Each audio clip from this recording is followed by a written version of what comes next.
Was the merciful and beneficent. Today, our topic of discussion is that of the evolution and systematics. First, we do know about evolution. Evolution is a process by which the different kind of the living organisms are believed to have evolved from earlier forms during the history of Earth. Means to say that ऐसी different kind के living organisms का जो एक believe किया जाता है कि वो अर्लियर फॉर्म से इवॉल्व हुए हैं, उनसे डेवलप्ड हुए हैं। तो ये हिस्ट्री ऑफ अर्थ के दौरान ही हुए हैं। जैसे जैसे अर्थ हमारे पास हिस्ट्री इसी के दौरान हुए हैं, तो इसका हम एवोल्यूशन कहते हैं। और वेरिएशंस क्या होती है हमारे पास? वेरिएशंस जो होती है ना, वो डिफरेंस जो जो जो डिफरेंसेस शो करता है कि इंडिविजुअल किसी भी काइंड का ऑर्गेनिजम्स का, तो इसको हम वेरिएशन कहते हैं। वेरिएशन हमारे पास दो तरह की होती है, एक कॉन्टीन्यूस वेरिएशन होती है, एक डिसकॉन्टीन्यूस वेरिएशन होती है। कॉन्टीन्यूस वेरिएशन जो होती है ना, वो स्मॉल डिफरेंसेस शो करती हैं। जैसे हमारे पास हाइट होती है, और ये जो होती है ना, many intermediate between these two extremes. और नेक्स्ट हमारे पास होती है discontinuous variations, sharp differences show कर रही होती है among the organisms. For example blood group और ये जो टंग रोलिंग होती है, this is a discontinuous variation की एग्जांपल। नेक्स्ट अगर हम सोर्स ऑफ वेरिएशंस करें तो दो होते हैं, mutation and crossing over. Crossing over जो हमारे पास मेयोसिस होती है, उसमें गैमेट्स फॉर्मेशन बनती है for the sexual reproduction. But mutation जो होती है ना, वो सडन चेंज होता है in the sequence of the DNA and the genes. Next अगर हम बात करें, ये हमारे पास कुछ नेक्स्ट हमारा ये हमने अगेन ये एवोल्यूशन की डेफिनेशन है कि the process by which the living organisms forms the earlier forms and the gradual development of the life from the simple to complex. And what is the systematics? The word systematics has been derived from the Latin word systema, which means to arrange, organized way, and the relationship of the organisms with the times is known as systematics. Next अगर हम importance की बात करें, systematic की importance क्या होती है, तो ये जो होता है ना, ये हमें एवोल्यूशन हिस्ट्री, किसी भी ऑर्गेनिजम्स की एवोल्यूशन हिस्ट्री को समझने में मदद देती है। और ये जो होती है ना, ये क्लासिफिकेशन और पोलीजेनी ऑफ ऑर्गेनिजम्स में इन्वॉल्व होती है। ये इम्पोर्टेंस है सिस्टमैटिक्स की। नेक्स्ट अगर हम बात करें तो ये पोलीजेनी क्या होती है हमारे पास? पोलीजेनी इज़ एन एवोल्यूशनरी हिस्ट्री होती है किसी भी ऑर्गेनिजम्स की, तो इसको हम पोलीजेनी कहते हैं। और टेक्सोनॉमी क्या होती है? Taxonomy is a naming and the classification of the organisms on the into group and sub groups on the basis of the similarities and differences. मतलब सिमिलरिटीज और डिफरेंसेस की बेस पे ऑर्गेनिजम्स की नेमिंग और classification करना into the group and the sub groups is known as taxonomy. अगर हम evolutionary process की एक एग्जांपल की बात करें, तो एक हमारे पास पोलर बियर था, एक ब्राउन बियर थे। पोलर बियर जो होते हैं ना, वो थिक फर थी उनकी, जो अब हैं बाद में जो ब्राउन बियर आए उनकी थिन फर होती थी, उनमें थिक स्किन होती थी, इनमें थिन स्किन होती थी। उनमें बल्बर जो अंडर स्किन होती है वो प्रेजेंट थी, एक प्रोटीन होती है ये जो इसे हीट प्रोवाइड करती है। बट यहाँ पे इनमें नहीं ये प्रोटीन प्रेजेंट थी, और ये वाइट इन कलर थे और ये ब्राउन इन कलर थे। तो ये एक हमारे पास एवोल्यूशनरी प्रोसेस की इनके जिस तरह इवॉल्व होते गए बियर, तो उनमें ये वाली चेंजेस आते गए। तो ये एक एवोल्यूशनरी प्रोसेस की हमारे पास एक एग्जाम्पल हो सकती है। नेक्स्ट अगर हम बात करें, एवोल्यूशन की थीरीज़ हमारे पास आई थी, तो सबसे पहले जो थीरी दी थी वो लमार्क ने थीरी दी थी। इसको लमार्किज्म भी कहा जाता है और theory of inheritance of the acquired characters भी बोला जाता है। अगर हम हिस्ट्री की बात करें लमार्क की, तो उसका फुल नाम था जीन बैप्टिस्ट लमार्क, और ये पिकॉर्डे सिटी में 1 अगस्त 1744 में बॉर्न हुआ था और डाई हुआ था 18 दिसंबर 1829 में इन पेरिस में। एक फ्रेंच साइंटिस्ट था और अपनी अर्ली लाइफ में उसने बोटेनिस्ट रहा था, बट बाद में उसने अपनी अटेंशन जो थी ना, वो जोलॉजी की तरफ डाइवर्ट की थी, और वो फिक्सिटी ऑफ स्पीशीज़ पे बिलीव रखता था। बस बाद में उसे डिफरेंट वैरायटी को स्टडी किया लाइफ की, और कंक्लूडेड दैट फिर उसे पता चला कि एवोल्यूशन जो होती है ना, वो एग्जिस्ट करती है, और species can becomes complex from the simpler ones. के स्पीशीज़ जो होती है ना, वो कम्प्लेक्स हो सकती हैं सिंपलर वन से। और लमार्क ने एक बुक लिखी थी फॉस्फोइक जोलॉजिक इन 1809 में, और इसमें उसने एक्सप्लेन किया था about the formation of the new species कि किस तरह एक न्यू स्पीशीज़ फार्मेशन होती है। जिस तरह उन्होंने पीछे बात बताई थी कि एक कम्प्लेक्स, अब हम कम्प्लेक्स आ गए हैं, कम्प्लेक्स ऑर्गेनिजम्स किस तरह ओरिजिनेट होते हैं फ्रॉम द सिंपलर वन। तो इसी तरह उसने बुक में भी फार्मेशन की थी कि किस तरह न्यू स्पीशीज़ बनती हैं। और उसने एक टर्म कॉइन की थी इनवर्टिब्रेट्स, मतलब फर्स्ट टाइम उसने ये टर्म दी थी इनवर्टिब्रेट्स, और सेपरेट किया था फर्स्ट टाइम जूलॉजी में इनवर्टिब्रेट्स को वर्टिब्रेट्स में, कि किस तरह वर्टिब्रेट्स इनवर्टिब्रेट्स सेपरेट होते हैं। पहले ये लोगों को नहीं पता था, तो इसने ये बताया था। नेक्स्ट अगर हम बात करें कि इन्वायरमेंटल इफेक्ट्स, ये इसके पॉस्टुलेट्स हैं। Environmental effect, use and the disuse of the organs, internal force of life and inheritance of the acquired character. First is the main postulates is that of the environmental change या environmental effect. अगर हम environment में change जो होता है ना, वो affect करता है ऑर्गेनिजम्स को, और अगर इन्वायरमेंट में चेंज आता है तो वो ऑर्गेनिजम्स में चेंज लेके आता है। और लमार्क है, according to the Lamarck, environment directly affect an organisms when there is a change in the environment, it brings the change in environment in the organisms. और ऑर्गेनिजम्स जो होते हैं ना, इसको अडॉप्टेड कर लेते हैं, ये जो इन्वायरमेंट उससे मिलता है चेंज इन्वायरमेंट, तो डिफरेंट चेंजेस प्रोड्यूस करता है। और फिर बाद में ऑर्गेनिजम्स जो होता है ना, कुछ और चीज़ें भी चेंजेस प्रोड्यूस करता है, produce the changes in their bodies, अपनी बॉडी में भी चेंजेस प्रोड्यूस करता है और डिफरेंट चेंजेस भी प्रोड्यूस करता है अडॉप्ट करने के बाद चेंज इन्वायरमेंट को, जो इसे इस काबिल बनाती है कि वो इस चेंज इन्वायरमेंट में सर्वाइव कर सके।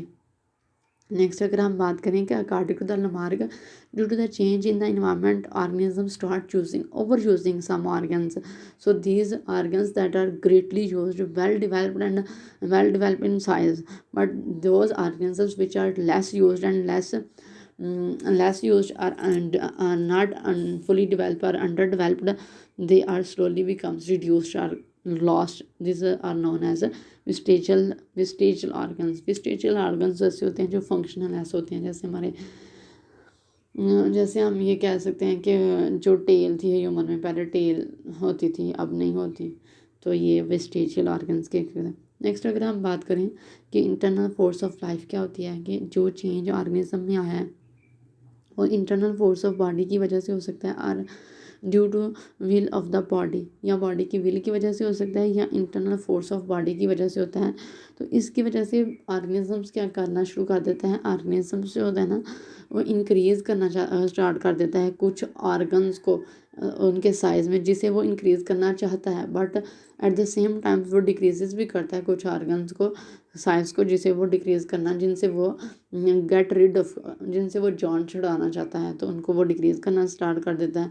इस पर हम इंडस ब्लाइंड डॉल्फिन्स की बात करेंगे। अगर इंडस ब्लाइंड डॉल्फिन जो थी ना, वो ब्लाइंड हो गई थी पहले, वो उसकी आंखों में नमक जाता रहा, वो एक साल्टी इन्वायरमेंट में रहती थी, जैसे जैसे उसने रहना स्टार्ट किया तो फिर बाद में वो ब्लाइंड होगी, क्योंकि उसकी आंखों ज़ाया हो गई थी ना, वो नमक की वजह से, साल्टी इन्वायरमेंट होता है तो साल्ट की वजह से उसकी आंखों का जो थी ना उसकी आइज़ वो डिस्ट्रॉय हो गई थी, तो आस्ता आस्ता फिर प्रोड्यूस होगी, फिर वेस्टिजियल बन गई, फिर एट द लास्ट वो उसने इस आर्गन से अपना छुटकारा हासिल कर लिया, मतलब इस आर्गन्स को उसने लॉस कर दिया, तो वो ब्लाइंड हुआ। अब वो इंडस ब्लाइंड डॉल्फिन बोली जाती है इसी वजह से कि उसने अपनी आँखें जो होती ना वो खुद लॉस्ट किया, क्या ताकि उसे उस इन्वायरमेंट को अडॉप्ट करने में इजीली उस इन्वायरमेंट साल्टी इन्वायरमेंट में रह सके। नेक्स्ट अगर हम बात करें कि inheritance of the acquired characters किस तरह होती हैं, according to this point the characters that organisms acquired during its life are transferred to the next offsprings or the next generations. Many after the generation it leads to the gain of the organs and the loss of the organs such as जिराफा में ये ज़्यादातर होता है। जिराफे की जो नेक है उसमें अगर हम देखा जाए तो वो नेक जो थी ना पहले वो शॉर्ट नेक ज़राफ़े थे, बाद में जिराफ इट्स अ जिराफ, तो जिराफ जो थे ना पहले वो शॉर्ट नेक थे, बाद में वो लॉन्ग नेक होते मतलब वो उन्होंने एक इन्वायरमेंट से अडॉप्ट किया था, तो वो जो करेक्टर इन्वायरमेंट से अडॉप्ट करते थे वो इनहेरिटेंस बन जाती है, वो जो अपनी लाइफ में एक्वायर्ड करते हैं वो इनहेरिटेंस में पास होती है, वो generation after the generation pass होती है, देन वो अब लॉन्ग नेक जो होते हैं ना वो जिराफ पाए जा रहे हैं। नेक्स्ट अगर हम डार्विन की थ्योरी की बात करें तो डार्विन का फुल नेम था चार्ल्स रॉबर्ट डार्विन और बर्थ प्लेस से इंग्लैंड 12 फरवरी 1809 में इंग्लैंड में पैदा हुआ था, और इंग्लिश नेचुरलिस्ट था, मतलब नेचर को स्टडी करने वाला था, और मेनली फोकस था in understanding the life on the earth की लाइफ में जो किस तरह हुई इवॉल्व हुई, इस पर ज़्यादा फोकस था। इसने 20 बुक्स रोट की, और इनका डिफरेंट वॉल्यूम था। इसमें सबसे पहले जो बुक थी origin of the species by the means of the natural selection थी, इन 1859 में उसने, नवंबर 1859 में इसने दी ये वाली बुक। और हैरानगी की बात यह है एक दिन में इसकी 1250 कॉपीज़ सेल हुई थी ये बुक की, origin of the species bye दिन में। नेक्स्ट अगर हम बात करें इसके मेन पोस्टुलेट्स कौन कौन से हैं, तो इसमें हम बात करेंगे over productions, heritable variations, competition for the survivals, natural selections. Over productions क्या होती है कि जो ओवर प्रोड्यूस मतलब ऑर्गेनिज्म जो होती है ना वो एक जोमेट्रिक वे में प्रोड्यूस होती हैं, एक सिस्टमेटिक वे, 2 से 4, 4 से 8, 8 से 12, इस तरह एक जोमेट्रिक वे में प्रोडक्शन हो रही है, तो this is over production. Heritable variations क्या होती हैं कि वे चेंजेस जो अक्कर होती हैं इन पेरेंट्स में वो हेरिएटेड हो जाती हैं, वो पास होती हैं टू द नेक्स्ट जनरेशन। तो variation already exist among the species. Variation जो पेरेंट्स में होती हैं वो हेरिएटेड होती हैं टू द नेक्स्ट जनरेशन, और वेरिएशंस ऑलरेडी हमेशा से एग्जिस्ट करती रह रही हैं among the species. Competition for the survival, हमेशा से सर्वाइवल के लिए कंपटीशन रहा है, तो ये ऑर्गेनिजम्स के दरमियान होता है और ये फूड और स्पेस के लिए होता है। फिर बाद में नेचुरल सिलेक्शन होती है कि नेचर सेलेक्ट करती है हाउ इज़ द बेस्ट, जो बेस्ट होता है तो वो डेवलप कर दिया जाता है, बाकी से गेट रिड ऑफ कर दिया जाता है, तो nature selects the best. Next अगर हम बात करें evidence of the evolution, evidence क्या है, न्यू डार्विज्म और सिंथेटिक डार्विज्म एक ऐसी थ्योरी है जिसमें थ्योरी ऑफ एवोल्यूशन या Darwin theory of the evolution को मॉडिफाई किया जाता है by the new branch of science. इसको जैसे कि हमारे पास मालिकुलर पैलेंटोलॉजी, एम्ब्रोलॉजी, एटॉटमी, सच मॉडिफाइड थ्योरीज को हम कहते हैं। मतलब ये जो मालिकुलर बायोलॉजी, ये जो एम्ब्रोलॉजी, पैलेंटोलॉजी और ये एनाटमी, इन थ्योरीज को हम कह रहे होते हैं ये न्यू डार्विज्म्स है। नेक्स्ट अगर हम बात करें अडॉप्टेशंस क्या होती हैं, तो अडॉप्टेशन अक्कर तब होती है जब चेंज आता है इन फिनोटाइप में। तो वो क्या होता है, वो एनिमल्स की जो होती है ना वो चांसेस रिप्रोड्यूस करने के वो इंक्रीज़ कर देता है, तो इसको हम अडॉप्टेशन कहते हैं, और ये चेंज एवोल्यूशन में चेंज लेके आता है। अडेप्टनेस और फिटनेस क्या होती है, एक जो सक्सेसफुल प्रोड्यूसिंग होना का जो सक्सेसफुल रिप्रोडक्शन रेट है गिवन इन्वायरमेंट में एक ऑर्गेनिजम्स की, उसकी कैपेसिटी को मेजर करने को हम अडेप्टनेस या फिटनेस कहते हैं। तो अल्फ्रेड रुसेल वेलिस इन 1823 में ये बॉर्न हुआ था, और 1930 में ये डेथ हुई थी इसकी, और ये साउथ अमेरिकन था, और ये अमेज़न वैली है एक अमेरिका में, साउथ अमेरिका में, तो इसको इसने जोलॉजिकल एक्सपीडिशन दी थी, और ये इसकी ना ये वैली की बायोलॉजिकल इम्पोर्टेंस बहुत ज़्यादा है, और इसने एवोल्यूशन स्टडी की थी, एवोल्यूशन के बारे में, एवोल्यूशनरी चेंजेस के बारे में बहुत ज़्यादा स्टडी की थी, और इसने ना ये जो थॉमस मेलाइटस इसकी जो राइटिंग थी ना इसको स्टडी किया था, और जो डिटेल क्रिटिसिज्म दिया था इसने डार्विन्स की थ्योरी को, और इसी से सिमिलर एक अपनी खुद की थ्योरी पेश की थी।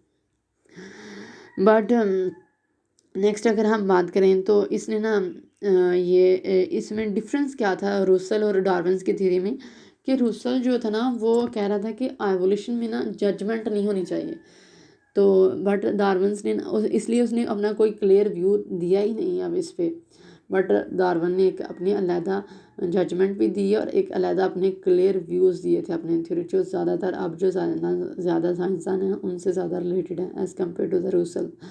और इसने एक और बात कही थी कि ये जो होता है एवोल्यूशनरी मॉडिफिकेशन जो होती हैं ये ऑर्गेनिजम्स की एवोल्यूशनरी मॉडिफिकेशन जो ऑर्गेनिजम्स में आती हैं ड्यू टू द एवोल्यूशन, तो ऑर्गेनिजम्स अपने आप को अडॉप्ट नहीं करते, ये रूसल्स ने कहा था, बट उसने कहा था कि ऑर्गेनिजम्स इसको अडॉप्ट कर लेते हैं, और इसलिए उसने एक क्लियर व्यू दिया था इसके बारे में। बट वो कहता था कि रूसल कहता था कि ये मोलैरिटी के ख़िलाफ़ है, कि अपना जजमेंट देना कि एवोल्यूशन पर ये मॉरल्स के ख़िलाफ़ है, बट डार्विन्स जो था उसने दिए थे क्लियर व्यू दिए थे। नेक्स्ट अगर हम बात करें बायोजियोग्राफी, तो ये डिस्ट्रीब्यूशन होती है प्लांट्स एंड एनिमल्स की, तो इसको हम बायोजियोग्राफी कहते हैं। बायोजियोग्राफिकल रीजन्स कौन से होते हैं, जैसे मैंने आपको बताया था Ethiopian regions, Palearctic regions, Australian regions, oriental regions, और neotropical regions, neoarctic regions, neotropical regions. These are biological regions. Paleontology, study of the fossil fuels, is known as paleontology, and evidence of the evolution's occurrence of the fossilizations and molecular biology. तो ये हमने इस topic में पढ़ेंगे। सबसे पहले जो है वो ये है, ये हमारे पास एवोल्यूशन है। एक हिस्टोरिकल पर्सपेक्टिव में हम सबसे पहले जो पढ़ेंगे वो है